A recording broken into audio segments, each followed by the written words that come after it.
Hey, it's Bo with IGN. I'm here with Michael. We are here at CES at the ASUS booth. We are checking out the ASUS ROG XREAL R1. These are AR glasses. They're the first AR glasses with a 240 hertz refresh rate. Michael, you were just checking them out. Tell me what you think. Yep. I am pretty impressed with the XREAL ASUS collab.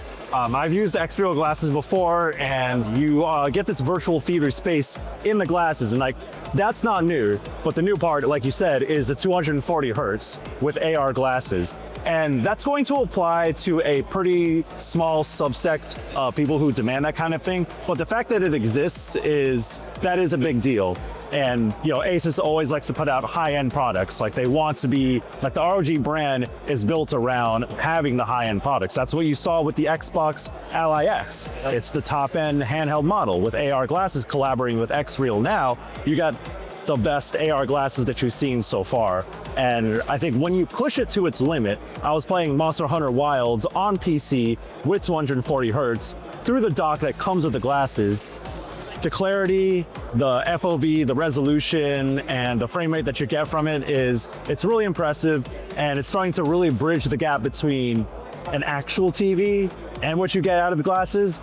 And I think for me, I've been very skeptical of like virtual theater spaces in headsets and glasses, but I think this is the best case in which I've seen. Maybe you don't need a big TV anymore if you're willing to shell out the big bucks for glasses. There are some limitations, but for what it is, I'm still impressed. So this is compatible with, I mean, you just plug it in via USB-C, so you can use this with a phone, with your Steam Deck, with your Xbox Ally, even Switch 2. The Switch 2 has a little compatibility issues with plugging in external things, but they actually have some type of adapter that lets it work. So use it with pretty much any of your handheld devices, or there's also this, tell me about the difference between plugging directly in versus using the dock. Yeah, so the dock so far, it's kind of a switcher between multiple devices. That's kind of its primary purpose. So it has multiple HDMI inputs in the back of it, and you plug the glasses into the dock, and then you can hot swap between different devices. So if you want to go from PC to PS5 to your Switch when it's docked, or if it's undocked, you can do that through the dock itself that you get with the glasses. And also, that's the thing that gives you access to 240 hertz refresh rate.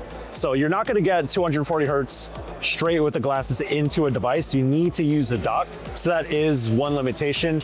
But when it comes to high-end features like that, you can't fit all that into the glasses themselves. Again, they have to be wearable, but you have to use the dock for that. So that is like all limitation of it, but the fact that you have access to that is a really nice option, especially for PC gamers. You know, there's a couple hoops you have to jump through. It's like, is your PC strong enough to run 240 frames per second to take advantage of that? Is your setup conducive to have an extra dock on it? And do you not already have a like 4K monitor to do that kind of to get that kind of quality image? So that's why I mentioned like the subsect that it's going to apply to, but that's what you get from the dock. It does run a max of 1080p resolution. So if you are trying to hit that higher frame rate, then you don't have to push 4K or 1440p. And I will say that the 1080p resolution in the glasses themselves, it looks pretty crisp. So, you know, you might not have to sacrifice as much image quality as you think if you want to use the dock to get that refresh rate. So that's what you get from it. But there will be also other features that they will pack into it.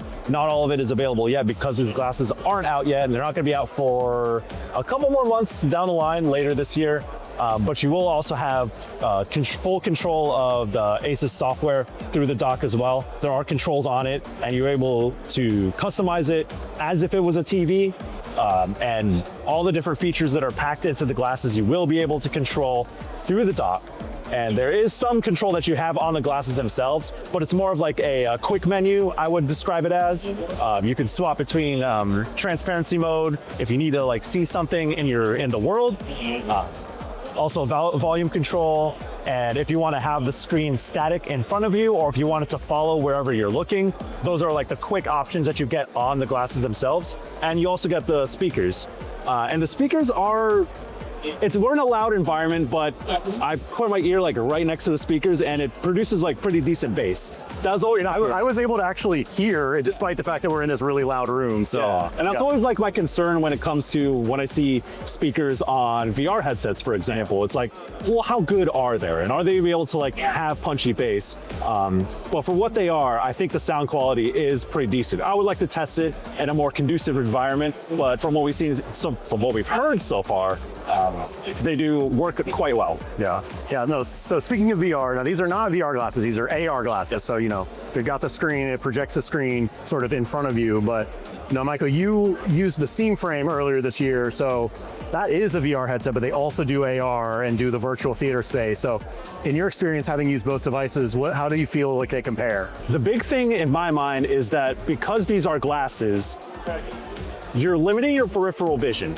So when I have the Steam Frame on and I got that really crisp image in the virtual theater space there, I was able to look around and I was able to get enveloped in it just by nature of it being a VR headset. With these, you are kind of limiting your peripheral vision, but you don't need that high of a FOV. So the FOV on these is 57 degrees, and you still get the full projection of the screen, but you're not going to be like necessarily enveloped. So you're still going to have lights from the room leaking in. That's just like the nature of AR glasses.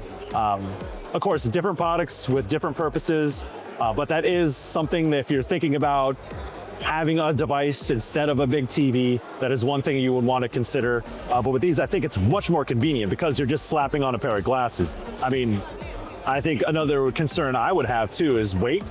And of course, a VR headset is a whole thing that you need to strap onto your head, as comfortable as the Steam Frame is. But these are just like, you just put them on and like a pair of Wayfarers, like that's it.